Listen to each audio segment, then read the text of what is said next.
again earlier.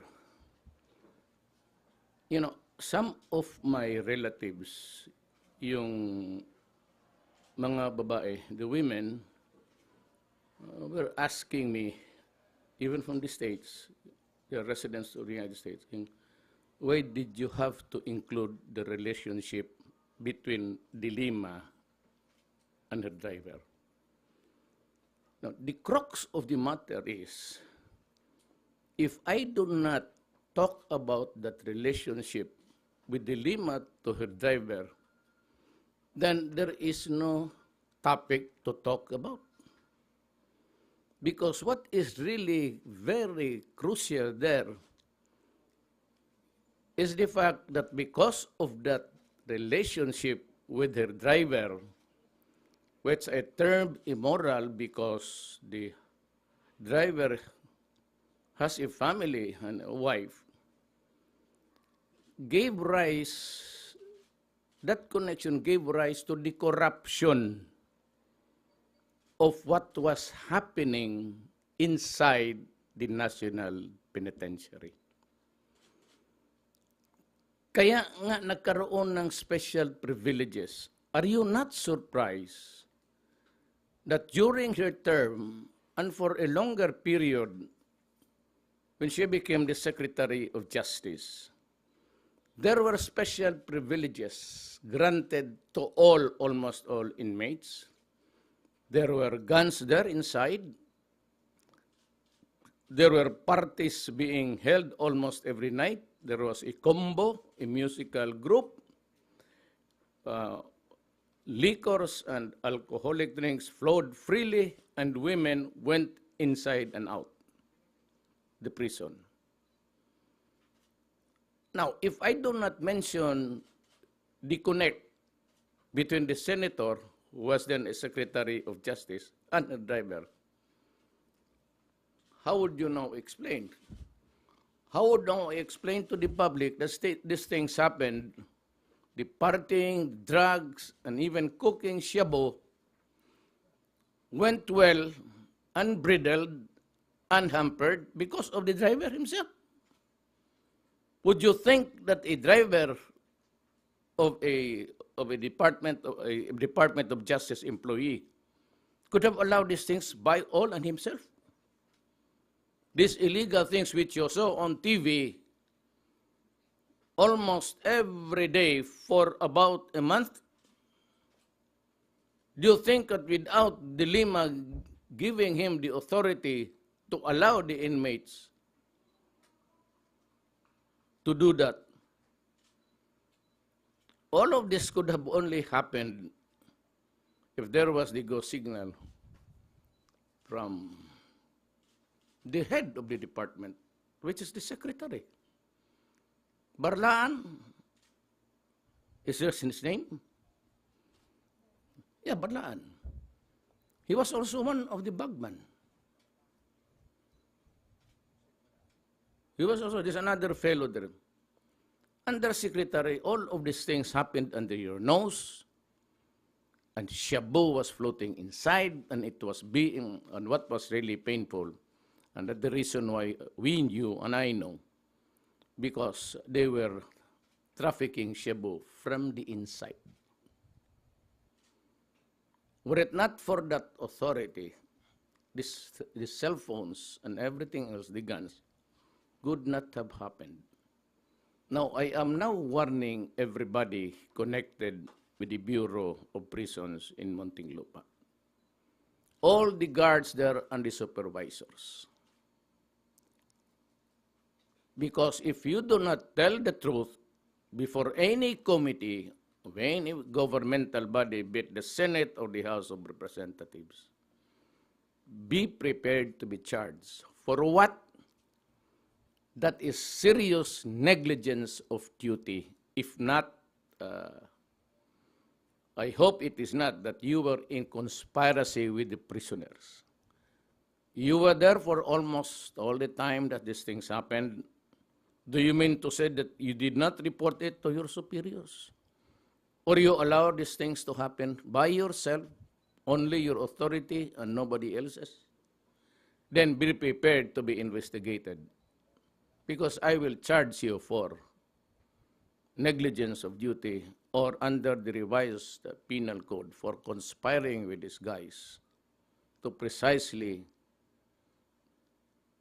act the way they behave there inside the prison. It could not have happened without your connivance.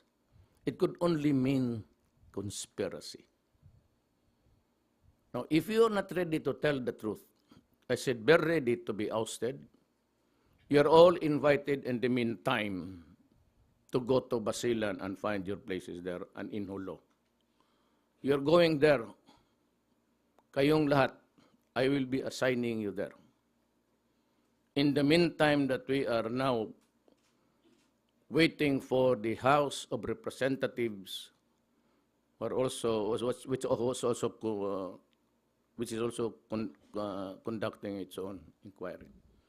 I urge De Lima to proceed with the investigation. And I would like to invite, there's somebody, sir, who told me there was this UN expert that Duterte is not doing enough. To come to the Philippines, have a conference to me in public. You can ask your questions, all that you want to know. But allow me to ask you also.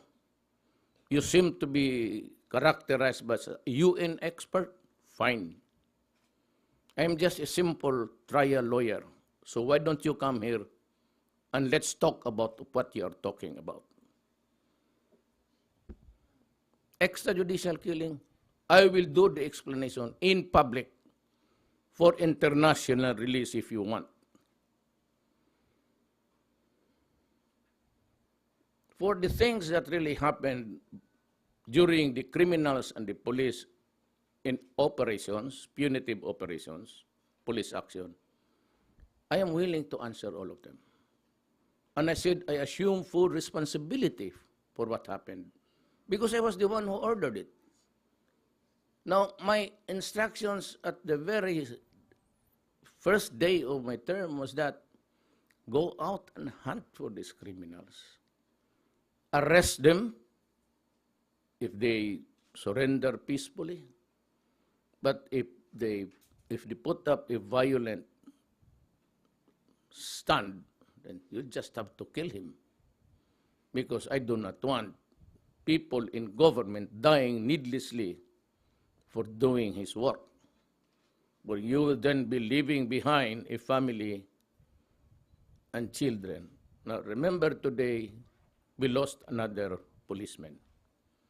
On the average, on the national scheme, we lose about on the average, 2-3 police officers killed in drug operations. I want the law expert to come here and to count the numbers of deaths also incurred by government with his fingers to guide him how many deaths were caused.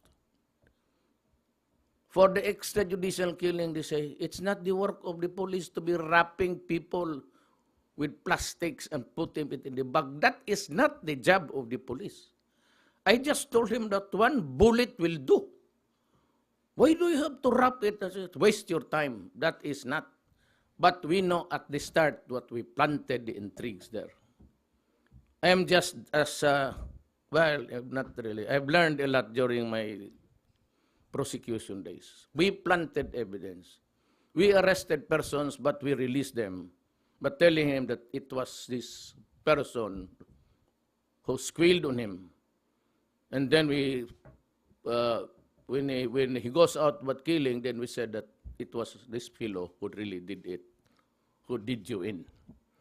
We first planted the intrigues so that we would know where they were, from where they came from.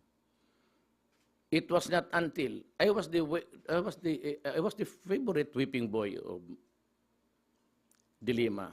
She was for the longest time chairman of the Commission on Appointments, Philippines Republic. She was yakking. She never proved anything. When she became Secretary of Justice, she was yakking, accusing me. But she never also initiated any complaint, any accusation anywhere. She just simply loved talking in front of cameras and microphones. Now, she's conducting an investigation against, in the matter of judicial killings. And then she had the gall again to mention my name, Mayor Duterte, that's what I call me.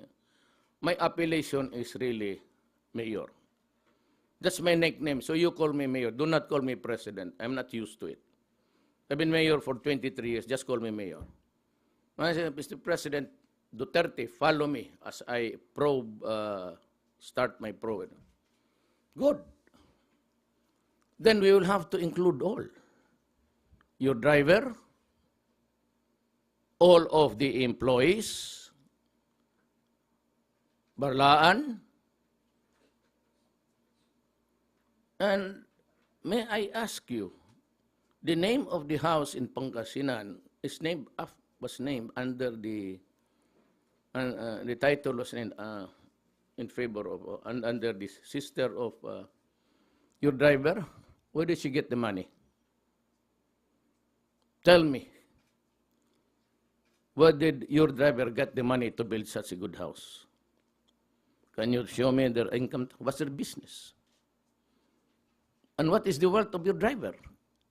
He was the only one residing there all the time. And you, Senator De Lima, went there so many times. First during the house blessings, and on weekends you were with your driver. And everybody knows. The Department of Justice employees know about it. When you were the secretary of, or the chairman of the commission appointments, everybody in that agency knew about it, as if you're the only one.